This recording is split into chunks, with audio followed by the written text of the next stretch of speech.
ऋषभदेव जी अवधूत है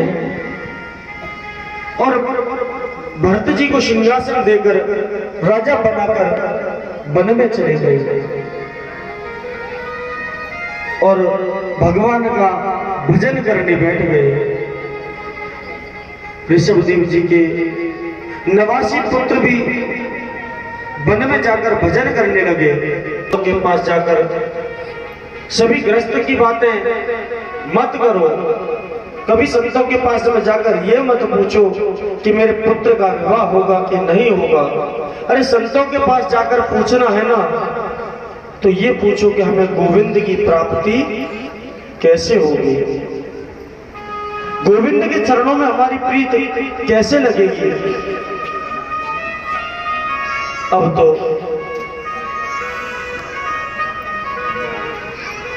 झूठ बहुत बोलते हैं, बात बात पर झूठ बोलते हैं। कोई कैसी भी बात होगी ना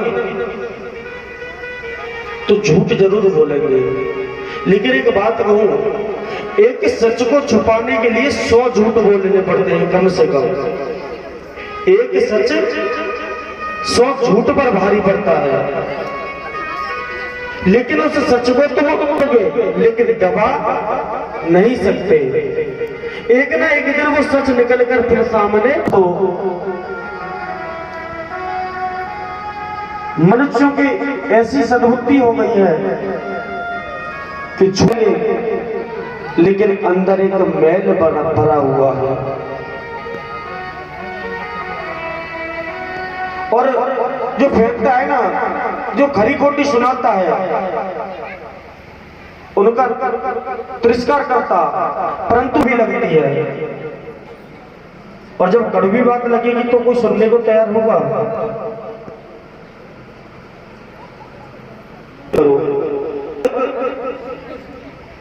विततग्राह थे, वे परमात्मा में लीन थे, पुण्यात्मा थे, सच्चे अवधूत थे। सुखदेव जी कहते हैं ऋषभदेव जी के बाद उनके सबसे बड़े पुत्र भरत जी राजा बन गए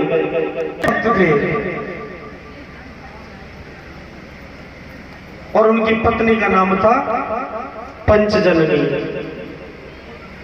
उनके 5 पुत्र हुए थे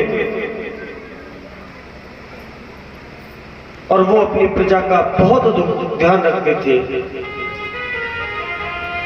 यज्ञ कराते थे और समय समय पर जो भी उनकी प्रजा को जरूरत होती थी ना वो अपनी प्रजा को देखभाल करते थे।